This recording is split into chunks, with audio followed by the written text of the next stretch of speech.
Today I'm going to be talking about the anatomy of a good apology. And the basic structure of a good apology is 3 elements. The first is responsibility.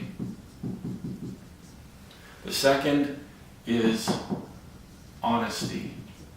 And the third is brevity. Keep it brief. So before I get to that, I'm going to talk about what is a bad apology or ineffective apology.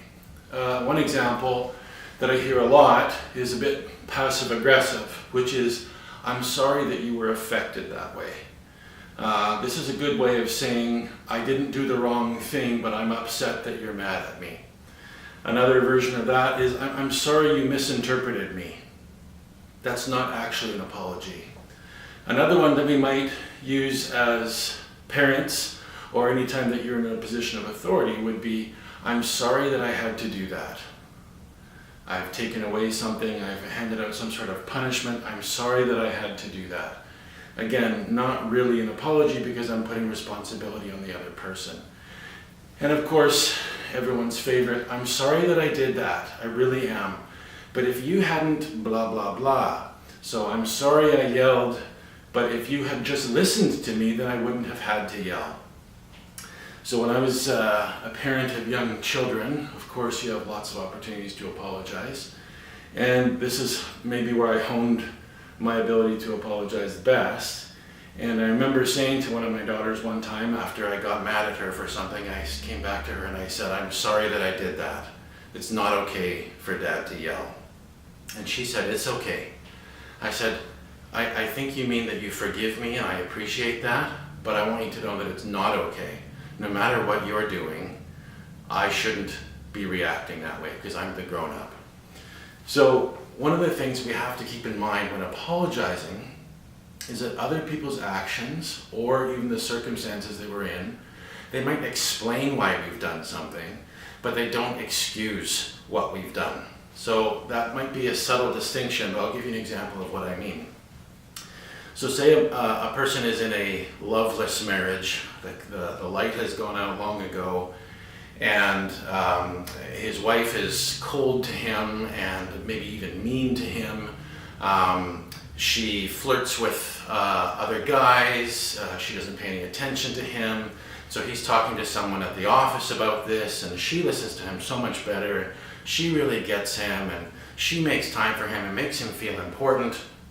So they start to go out for lunch, just for these supportive conversations, and one thing leads to another, and there's been infidelity.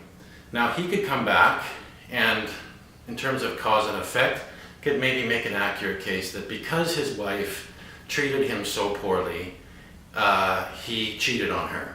And you could almost argue that that is true. That if she hadn't been that way, he probably wouldn't have done what he had done. That's an explanation for what he did, but it doesn't excuse it.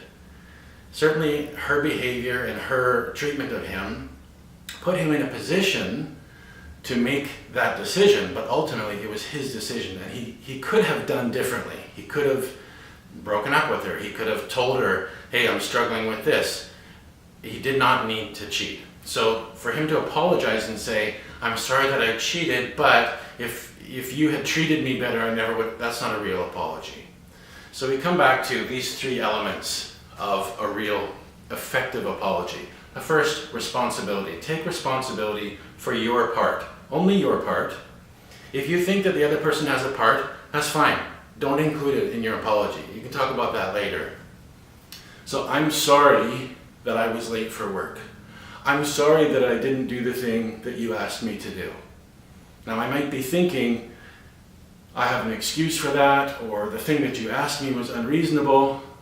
Regardless of those things, I said that I would do it, I didn't do it, that's my part. So that's what I'm going to take responsibility for. I'm sorry that I didn't do the thing that you asked me to do. The honesty is an important element too. We want to be acknowledging what we did or didn't do, and be specific about it, and be honest. So if my wife came to me and said, how come you weren't helping out? I need you to help out. I could say, well, I just got busy with a lot of stuff. That's a smoke screen, right? A real apology is, I'm sorry, I was feeling unmotivated today and I really hoped that you wouldn't ask me, so I was kind of avoiding you. That's a real honest taking responsibility. And that's difficult for people to do, especially if the other person that we're apologizing to is not a safe person for us. So I would put that caveat in there. Be as honest as you feel safe being, but don't be dishonest and don't throw up a smoke screen. Lastly, brevity. The longer we talk in making an apology, the more likely it is that we'll get into explanations for why we did what we did or didn't do. And the more we get into explanations, they start to either turn into or appear to be excuses. And so that really waters down, if not completely eliminates the effectiveness of an apology. The last thing we need to realize is that if you've done all of these 3 steps and you've done them the best that you can't gauge the quality of your apology by how the other person reacts. If they are a healthy friend, someone that cares about you, then effectively apologizing should allow that relationship to begin to repair. If you've taken responsibility, you've been honest and specific about it, and you have not veered off into excuses and explanations, and the other person continues to be angry and resentful and those kinds of things, that's their issue. And we don't need to say that. We can just feel confident in that on our own part, that if I've done what I needed to do and it is heartfelt, how the other person takes it is not my responsibility. So those are the 3 elements of a good apology. Take responsibility, be honest about it, and keep it brief.